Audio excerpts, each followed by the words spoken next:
Tu sais ce que c'est la punition par obligation sociale? Parce que c'est un truc qu'on voit partout et que tu fais même peut-être sans t'en rendre compte. Ok, je t'explique. Ce week-end, j'ai eu un repas de famille et il y a un couple qui est venu avec leur jeune Golden Retriever. 4-5 mois, pas plus. Qu'est-ce qui se passe quand ils arrivent? Le Golden hyper foufou se met à sauter sur les invités, à vouloir dire bonjour à tout le monde. Bref, un chiot quoi. Et donc à ce moment-là, son maître se met à le réprimander, mais très fort, beaucoup trop fort à mon goût, en le tenant par le collier, en lui criant dessus. À ce moment-là, je me dis, c'est un repas de famille, commence pas, c'est les amis de ta famille, je les connais pas. Pas un mot, genre. En plus, je veux pas du tout paraître pour le mec prétentieux en mode excuse-moi, mais en fait, je suis éduque et tu devrais pas faire comme ça. Donc, bref, je dis rien et le temps passe. Et au final, les présentations se font naturellement plus tard dans la journée. Ils apprennent que je suis éduque et ils finissent par me poser des questions. On finit donc par reparler de ce moment-là où le chiot a sauté sur les invités et où il s'est mis à crier. Et là, le mec me dit ah non, mais moi en fait, je suis pas du tout comme ça. J'aime pas crier sur mon chien, je veux pas lui crier dessus. Je sais que c'est un chiot et tout, mais bon, il y avait la famille et tout, des gens que je connais pas. Je voulais paraître bien, je voulais pas faire le mec laxiste et que mon chien, il a tous les droits du monde. Voilà, mais il me disait sinon à la maison, j'essaye de pas lui crier dessus, de faire attention et tout. Et en fait, ça, mais c'est un truc, je pense, qu'on peut voir hyper souvent.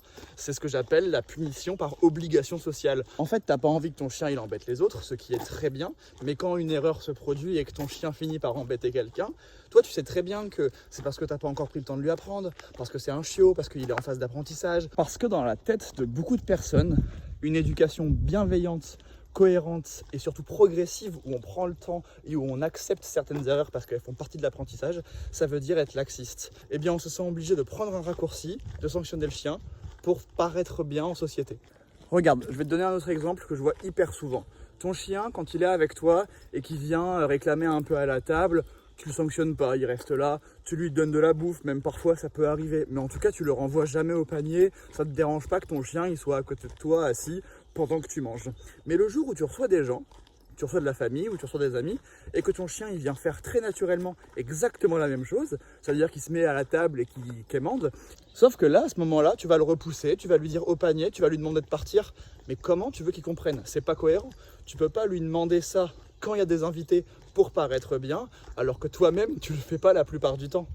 Donc soyez cohérents dans n'importe quelle situation. S'il saute sur tes potes parce qu'il est super content de les voir et que tu dis rien parce que tes potes ils font 1m80, 90 kg, très bien. Par contre du coup, va pas le disputer quand il saute sur grand-mère parce que pour lui c'est trop difficile de faire la différence. Ça veut pas dire que c'est impossible. Attention, il y a des chiens qui savent parfaitement faire la différence. Ça veut dire que c'est difficile. Donc soit tu mets des règles que tu appliques avec tout le monde, il n'y a pas de règles, mais faut pas être étonné le jour où il va renverser grand-mère. Et la question ici c'est même pas est-ce qu'il faut être ferme ou pas. Moi vous connaissez très bien mon point de vue là-dessus. Maintenant, c'est juste que si t'es pas ferme d'habitude, commence pas à être ferme devant les autres, parce que là, c'est incompréhensible. En éducation canine, c'est la cohérence légale le plus important. Allez, à très vite.